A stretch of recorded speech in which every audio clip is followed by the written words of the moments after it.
Welcome to another edition of Eye on the Issues. Today we're talking nuclear power once again. I'm talking today with Professor Anna Erickson from Georgia Tech. She's a professor of nuclear and radiological engineering. Professor, that's a mouthful. It certainly is. I apologize. So I got to ask you, how did you get interested in this field to begin with?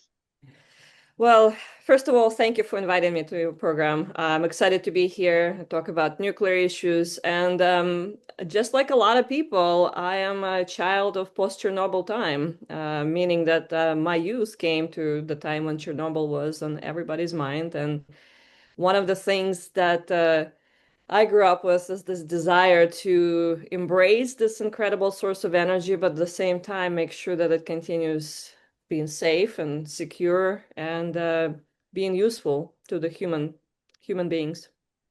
And where did you grow up? Where are you from originally? I grew up in Russia, but on the other side of Russia. So we did not really feel any effects of Chernobyl at the Far East region where I grew up. It was actually, I studied Japanese as a foreign language because we were right next to Japan. So Fukushima hit really close to home in 2011 as in really understanding and appreciating issues of nuclear safety. Sure. When did you come to the United States? Oh, it's been a long time ago. I actually came here to study as an undergraduate student and got all three of my degrees in nuclear engineering, and now I teach nuclear engineering. So very glad to be here. And so, in respect to the field of nuclear engineering, people that major in that right now, what kind of careers can they go into? Well, it's a very diverse field. The reason it's a mouthful, you actually only said half of the name of the program. It's nuclear and radiological engineering and medical physics. So I get to teach a variety of students, anywhere from undergraduate students that want to be plant operators to PhDs that want to go and contribute to nuclear security, fusion at the National Ignition Facility, or even medical physicists. So next time you're in the hospital having a chest X-ray, maybe that was my student at some point.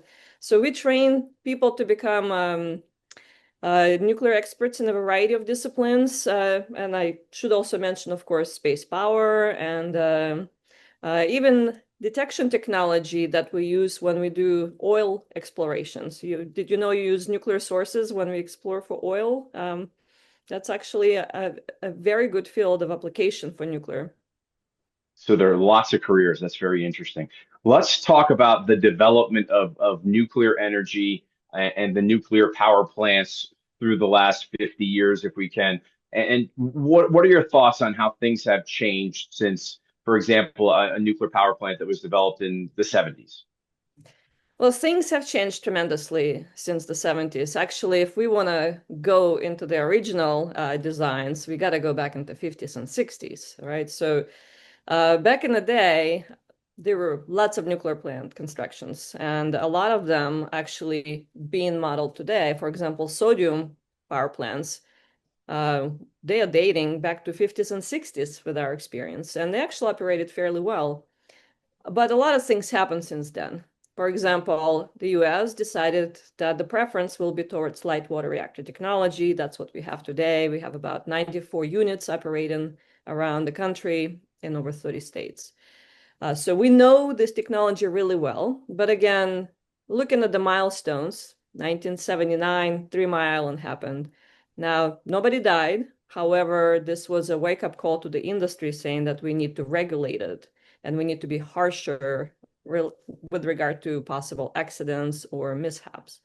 So that resulted in a number of regulatory changes that we've seen over the last few decades. And we're still here today. The industry is heavily regulated. But if you see what happened in the past 10 years, for instance, we call it the nuclear renaissance. Some people say it's a revival. Some people say we're just expanding the nuclear power.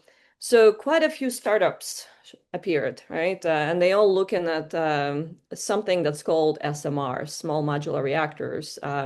What is a SMR anyway? smaller than the big reactors we used to. It doesn't have the same cooling tower, so you're not going to drive down the highway seeing them. They're going to look like just a facility, like a gas plant. But why are people so interested in those SMRs?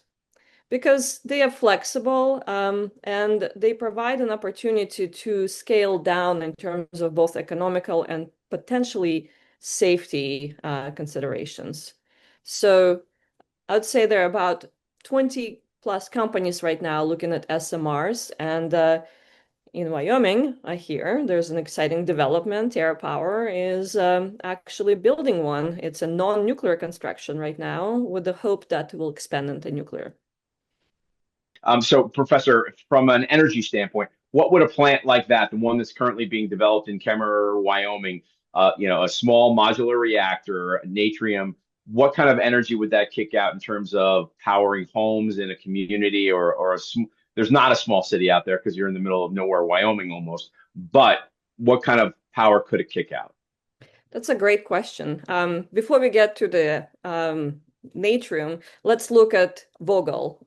Vogel is well known right now to most people because it's the only nuclear construction that happened in the last 30 years, right? And it's here in Georgia, so I have to advertise it. So Vogel put out two nuclear power plants, 2023 and 2024. These two power plants provide 2.2 gigawatt of electricity, and that's enough to power close to million to 2 million homes, depending how you count them.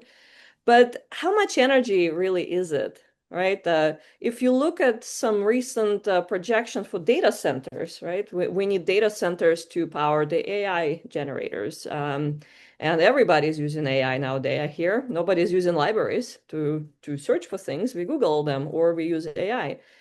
So some of the data centers are projecting to gulp this, just like this. The power, the energy is gone. And the typical construction for data center now is like a gigawatt. So those SMRs, they're about a third of a size at the largest end. And they can be as small as just what we refer to as nuclear batteries. So the one Natrium is on the larger side. It's not as big as Vogel, but it's not tiny. So how much energy will it provide? It will be enough to power a relatively small size town, for instance, not Atlanta size, but small size town. And it's going to be good enough for maybe a medium-sized data center. So my point is that it's just a drop in the bucket if you see the projections, what this country will need in terms of energy. So it's important to consider that one plant is a great step forward, but we'll probably need a lot more than this. In respect to the future of energy in the United States, specifically going forward, obviously, we've turned to renewables, whether it be wind, solar. You sort of hearing about a possible resurgence of coal and clean burning coal, so to speak. And then, of course, you've got nuclear. The one, I guess, hiccup I would say, when it comes to nuclear is the waste storage. Yes. Waste storage is a big deal, and it continues to be a big deal in the sense that we do not have a permanent repository for waste, right? Everybody, meaning all the power plants, they store the waste on site. And that's not the ideal scenario, right? In a couple of decades ago, there was an idea to store the waste at Yucca Mountain. That failed, of course. There was a lot of resistance from the local communities. And largely, this effort failed not because of the engineering, but because of the lack of communication between federal government and the local communities. So if you see what's going on lately in the last 5 years, the federal government took this into account, saying that we can't just say, will you take our stuff, but rather, who is the volunteer here? Who can take our stuff?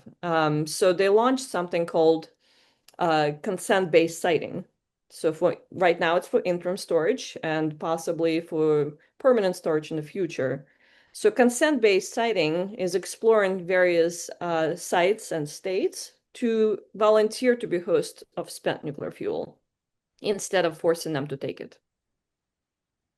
And so, for example, as I'd mentioned when we set this interview up in the state of Wyoming, the lawmakers earlier this year had two measures brought before them in respect to nuclear waste or spent nuclear fuel storage.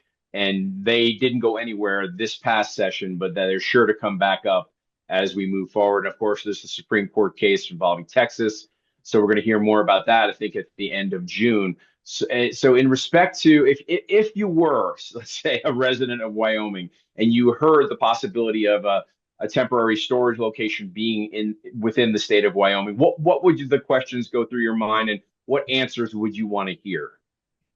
Well, first of all, I think it's a very fair question to the community and to the state. Why would we want it? Well, number one, there is a construction going on, right, already, and this was approved by the state.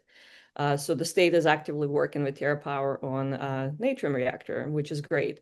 But once the reactor is operational, what's going to happen to this reactor? There is going to be waste generated. And what is waste really? It's a spent fuel that is at the end of its useful life cycle, but it doesn't mean it's per se waste. So there's some energy remains and the fuel is just, it's not suitable for this reactor. We can potentially reuse it in the future, right? So how do we deal with this now?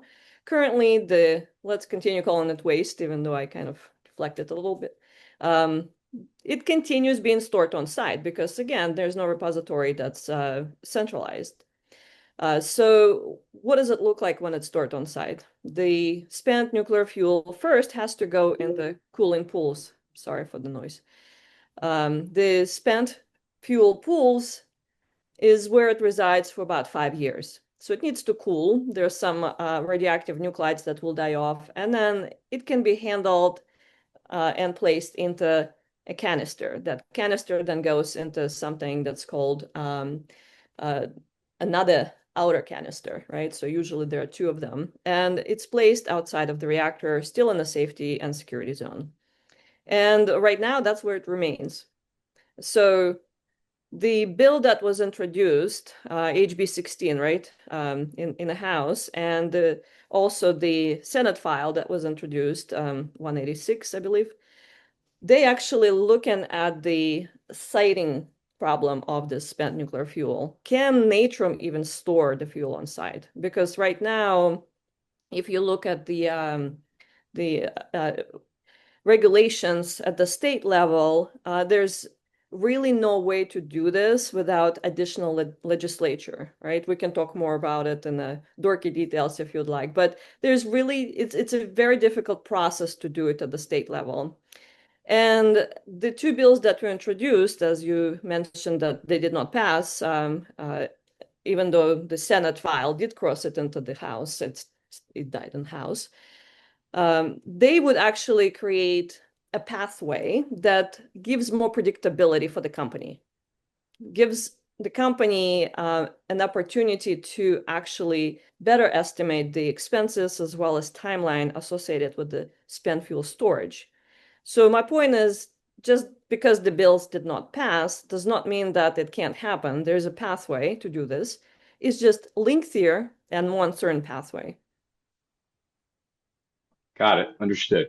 Now, in respect to the small modular reactors and the future of nuclear around the country, from your knowledge, do you expect to see many more of those pop up over the next 5 to 10 to 15 years? The expectation is that we will be continuing to invest in nuclear because, again, the demand for electricity is not going down. It's, in fact, going up, and not in a small reason being data centers, right? We will continue building both data centers and create need for more electricity. So nuclear, in general, SMRs in particular, provide what's called baseload electricity. So that baseload means it's independent of weather conditions, for instance, the sun or the wind that we rely on with the renewables. It is also independent from energy supply as the intermittent way. For instance, if you recall the snowstorm in Texas a few years ago, a lot of the energy sources failed because there was no way to actually get some of the energy sources to the plants, right? So coal needs a continuous supply of coal for it to produce electricity. Nuclear gets refueled every few years. If it's large reactor, it's 18 to 24 months. SMRs are projected to maybe even longer than that. So we'll see that it's really difficult to get away from nuclear if we continue consuming energy at the present and ever-expanding rate. So I would assume that Wyoming can be at the forefront of construction, but others will follow. So Three Mile Island example is, of course, one of the most excruciating examples for the industry in this country. It suffered partial cold meltdown, damage to the fuel, etc. So the regulations to current reactors are much more stringent, as I mentioned. In fact, there is a reason why NRC reintroduced various types of regulations over the years to make sure that we keep new reactors safe and secure. The Vogtle reactors added a number of features that allowed them to shut down passively in case if there's a loss of coolant or if there's overheating of the fuel elements. Some of the reactors actually embrace no fuel in its form. For example, molten salts don't actually have solid fuel. They have fuel dissolved in coolant itself, so you can't have a core meltdown because it's already melted. So the new generation of reactors will bring, of course, a number of advantages and a number of challenges. We have to build them to understand better how we operate them, but the NRC, Nuclear Regulatory Commission, continues implementing very stringent requirements when it comes to construction, licensing, and design of those reactors. Bottom line is, I would imagine from your standpoint and from just nuclear energy and the future of it, it's going to be an interesting next 5 to 10 to 15 years. It's already very interesting, and I'm looking forward to it. It's certainly an exciting time for nuclear as an industry, but again, we have to ensure that nuclear continues being the safest as far as the record. And maybe we can continue this conversation once the small modular reactor opens in Kemmerer, Wyoming, maybe in another couple of years. I was actually looking forward to discussing both of the bills with you. I found them fascinating as a reading. It's very interesting how Wyoming wants to streamline some of the regulations. And I think actually, if they do pass, federal government has something to learn from your state. How to continue. Yes, let's. Why don't you talk about those briefly? I don't want to take much more of your time because I only asked you for 20 minutes.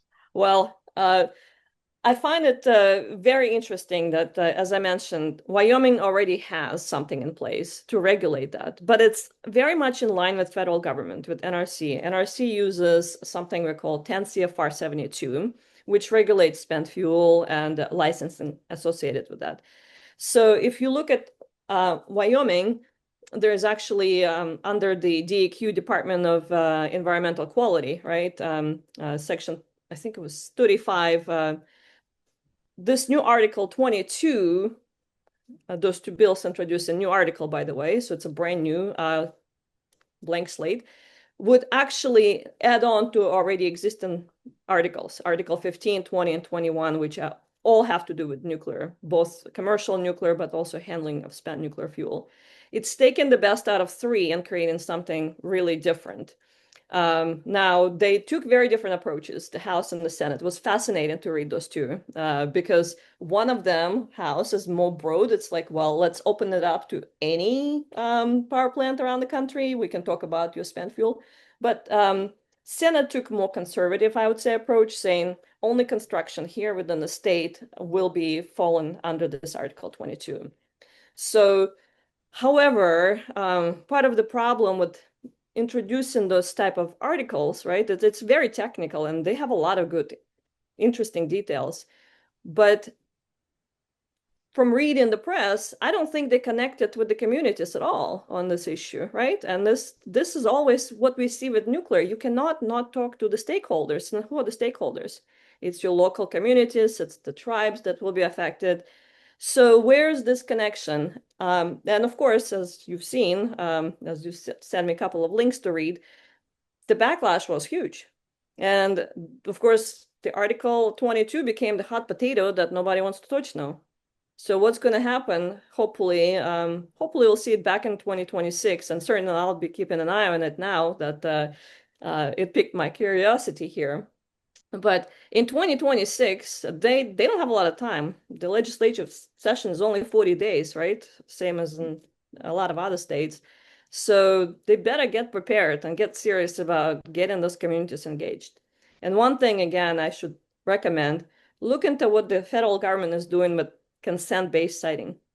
They want to talk to communities before they draft those complex technical legislations that, frankly, it took me a little bit of while to get through, right? So if we want to get things done, we got to talk to people, and we got to make sure that people are on board before we start passing things.